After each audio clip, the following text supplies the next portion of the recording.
இட்லின்னு சொன்னால் யார் தான் வேண்டான்னுவாங்க ஃப்ரெண்ட்ஸ். பாருங்கள், இட்லி நல்லா சாஃப்டாக கூட வந்திருக்கு, சூப்பராக வந்திருக்கு. பாருங்கள் எப்படி செய்கிறதுன்னு வீடியோக்குள்ளே போய் பார்க்கலாம் வாங்க. Hello friends, welcome to Sneha's cooking diary. இன்றைக்கி நம்ம காஞ்சிபுரம் இட்லி செஞ்சுக்கலாம். அதுக்கு ஃபஸ்ட்டு 1 கப் அளவு உளுத்தம்பருப்பு எடுத்துக்கலாம். ஸோ எந்த கப்பில் நம்ம உளுத்தம்பருப்பு எடுத்தோமோ அதே கப்பில் அரிசி எடுத்துக்கலாம். நான் இட்லி அரிசி தான் எடுத்துக்கிறேன். 1 கப் உளுத்தம்பருப்பு, 1 கப் அளவு இட்லி ரைஸு. இதை வாஷ் பண்ணிவிட்டு ஊற வச்சுக்கலாம். ஒரு 3 to 4 hours நம்ம ஊற வச்சு நீங்கள் மெஷர் பண்ணி எடுத்துக்கிறது இருந்தால் 1/4 கிலோ உளுத்தம்பருப்பு, 1/4 கிலோ அரிசி எடுத்துக்கோங்க.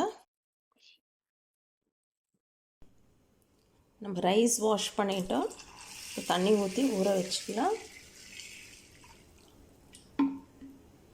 நல்லா ஊறட்டும்.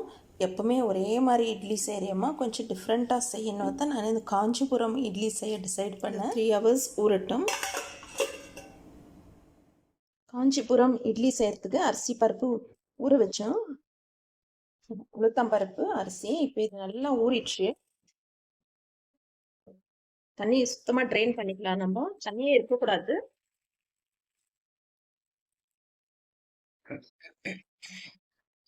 கொஞ்சம் கூட தண்ணி இருக்கக்கூடாது ஃப்ரெண்ட்ஸ். எல்லா தண்ணியுமே நல்லா ட்ரெயின் ஆகணும்.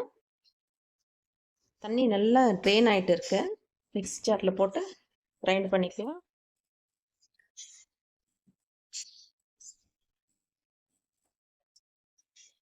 மிக்ஸி ஜாரில் கிரைண்ட் பண்ணும்போது நம்ம தண்ணி ஊற்றக்கூடாது.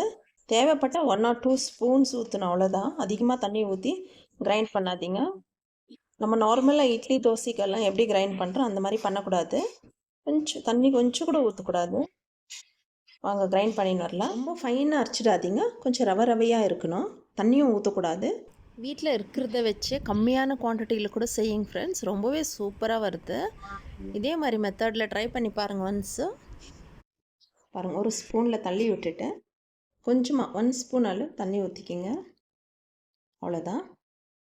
இப்போ இது நல்லா மிக்ஸ் பண்ணி விட்டுட்டு கிரைண்ட் பண்ணிக்கலாம். ரவையாக இருக்கிற மாதிரி பார்த்து அரைச்சிக்கோங்க. காஞ்சிபுரம் இட்லிக்கு மாவு அரைக்கிறது தான் நம்மளுக்கு இம்பார்ட்டண்ட்டு. பாருங்கள், இந்த மாதிரி தான் இருக்கணும். நீங்கள் ஊற வைக்கும் போது அரிசி செப்பரேட்டாக உளுந்து செப்பரேட்டாக கூட ஊற வச்சுட்டு கிரைண்ட் பண்ணிக்கலாம். இந்த மாதிரி கொஞ்சம் ரவையாக இருக்கணும், ஆனால் தண்ணி ஊற்றாமல் கிரைண்ட் பண்ணுங்கள். ஓகே, இப்போ இதை எடுத்து வேற ஒரு கண்டெய்னருக்கு போட்டுக்கலாம்.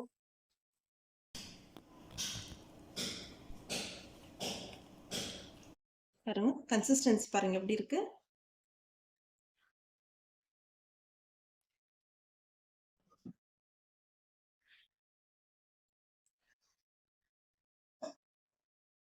நம்ம பேலன்ஸ் இருக்கிறது இதே மாதிரி கிரைண்ட் பண்ணி வந்துடலாம். செகண்ட் டைமும் அதே மாதிரி கிரைண்ட் பண்ணிட்டோம். பாருங்க, தண்ணி ஊற்றாமல் இந்த மாதிரி இருக்கணும் மாவு.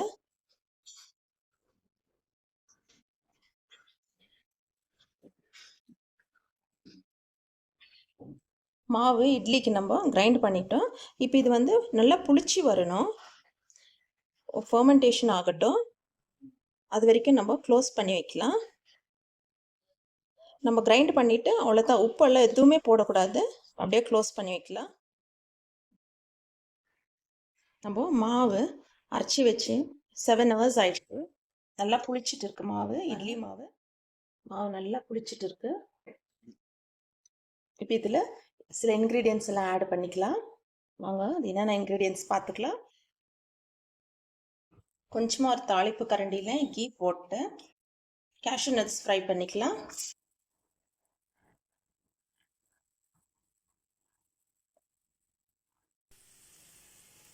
கேஷ்யூ நட்டு மாவில் ஊற்றிக்கலாம். கீயில் ஃப்ரை பண்ண கேஷ்யூ நட்டு. இப்போ 1 ஸ்பூன் அளவு பெப்பர் எடுத்து கொஞ்சம் கொரப்பாக நம்ம தட்டிக்கலாம் உரலில். மிளகு, சீரகம் ரெண்டுமே 1 ஸ்பூன் எடுத்துக்கோங்க. நல்லா தட்டி எடுத்துக்கலாம். இல்லை மிக்சியில் கூட நீங்கள் ஒரு கோர்ஸ் கிரைண்ட் பண்ணி எடுத்துக்கலாம். மிக்சியில் கோர்ஸ் கிரைண்ட் பண்ணி எடுத்துக்கோங்க, அப்படிலாம் உரலில் எப்படி தட்டி எடுத்துக்கோங்க. இப்போ இதே தாளிப்பு கரண்டியில் கொஞ்சம் ஆயில் ஊற்றிக்கலாம். கடுகு போட்டுக்கலாம். அப்புறம் நம்ம தட்டி வச்சிருக்க மிளகு சீரகம் ஆட் பண்ணிக்கலாம்.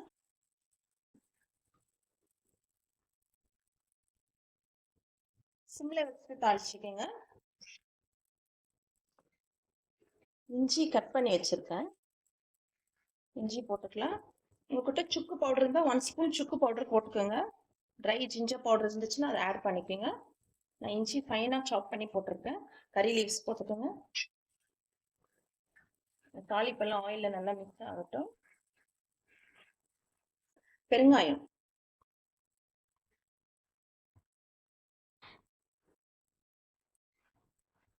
ஓகே. இந்த தாளிப்பை அப்படியே எடுத்து வந்து மாவில் போட்டுக்கலாம். ஓகே ஃப்ரெண்ட்ஸ், இப்போ நம்ம இதில் போடக்கூடிய இன்க்ரீடியன்ட்ஸ் எல்லாமே தாளிச்சிட்டு போட்டுட்டோம். இப்போ நம்ம உப்பு போட்டுக்கலாம். மாவு கிரைண்ட் பண்ண பிறகு நம்ம உப்பு போடல, இப்போ தான் உப்பு போடுறோம். இட்லி செய்யும் போது தான் உப்பு போடணும். நல்லா மிக்ஸ் பண்ணிக்கலாம்.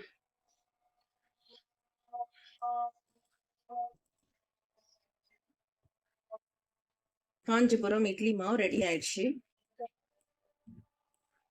மாவு பாருங்க இப்படி இருக்கணும், இந்த 10ல் தான் இருக்கணும்.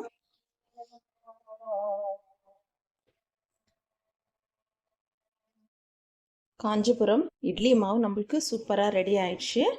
இப்போ நம்ம இட்லி ஊற்றிக்கலாம். காஞ்சிபுரம் இட்லி வந்து அந்த இலையில வச்சு நல்லா ஊற்றுவாங்க, கிண்ணம் மாதிரி வச்சு. நான் நார்மலாக இட்லி தட்டில் தான் ஊற்றுறேன். இட்லி தட்டில் வாழை இலை போட்டுட்டு, வாழை இலை இட்லி தட்டு சைஸ்க்கு கட் பண்ணிட்டு இருக்கேன். இப்போ இந்த குழி இருக்கிற இடத்துலலாம் ஆயில் அப்ளை பண்ணிவிட்டு நம்ம இட்லி ஊற்றிக்கலாம். டம்ளர் இருந்தால் நீங்கள் டம்ளரில் கூட ஊற்றலாம் ஃப்ரெண்ட்ஸ்.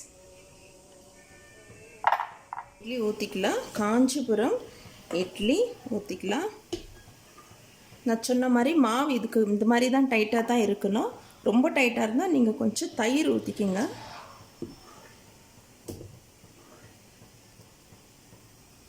நம்ம ஆயில் அப்ளை பண்ணி வச்சு இந்த குழியில் ஊற்றிக்கலாம், வாழை இலையில். இன்னொன்று வாழை இலை இல்லாமலே ஊற்றலாம். இது நல்லா உப்பி வரும். நீங்கள் டம்ளரில் ஊற்றுறது இருந்தால் டம்ளர் ஃபுல்லாக ஊற்றாதீங்க, ½ டம்ளர் ஊற்றுங்க. அப்போ அது நல்லா உப்பி வந்துச்சுன்னா உங்களுக்கு டம்ளர் ஃபுல்லாக இட்லி வரும்.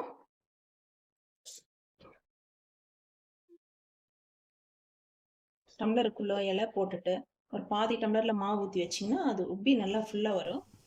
தண்ணி நல்லா இட்லிக்கு ஹீட் ஆகிட்டு இருக்கு. தட்டு உள்ளே வச்சுக்கலாம்.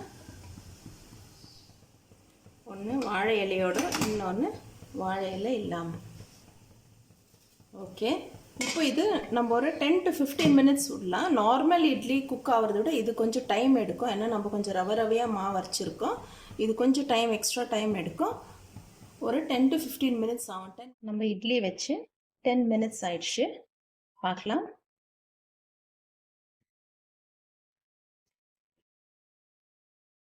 வெந்துடுச்சான்னு பார்க்கலாம். காஞ்சிபுரம் இட்லி. ஓகே ஃப்ரெண்ட்ஸ், நம்மளுக்கு இட்லி சூப்பராக வந்துட்டு இருக்கோம். 10 மினிட்ஸ் ஆச்சு பாருங்கள், ஸ்பூனில் ஒட்டலை. இப்போ எடுத்து சர்வ் பண்ணிக்கலாம். நல்லா சுட சுட சர்வ் பண்ணலாம். நம்ம கீழே இருக்கிறத வந்துடுச்சா பார்க்கலாம். பாருங்கள், இதுவும் சூப்பராக வந்துட்டு இருக்கு. நம்ம இலை இல்லாமல் ஊற்றுனது கரெக்டாக ரவுண்டு ஷேப் வந்திருக்கு. இந்த இலை போட்டதுனால கொஞ்சம் அப் அண்ட் டவுன் ஆயிடுச்சு. இப்போ சர்வ் பண்ணிக்கலாம்.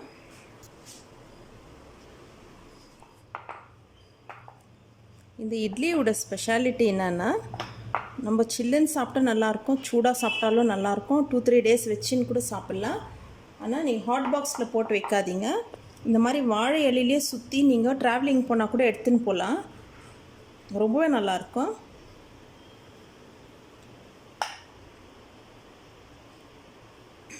இல்லை 2 நாள் வச்சுருந்து சாப்பிட்ற மாதிரி இருந்தால் கூட நம்ம அந்த மாதிரி வச்சு சாப்பிட்லாம். பொரியெல்லாம் அழகாக வறுத்து பாருங்கள் வாழை இலையில். பாருங்கள்,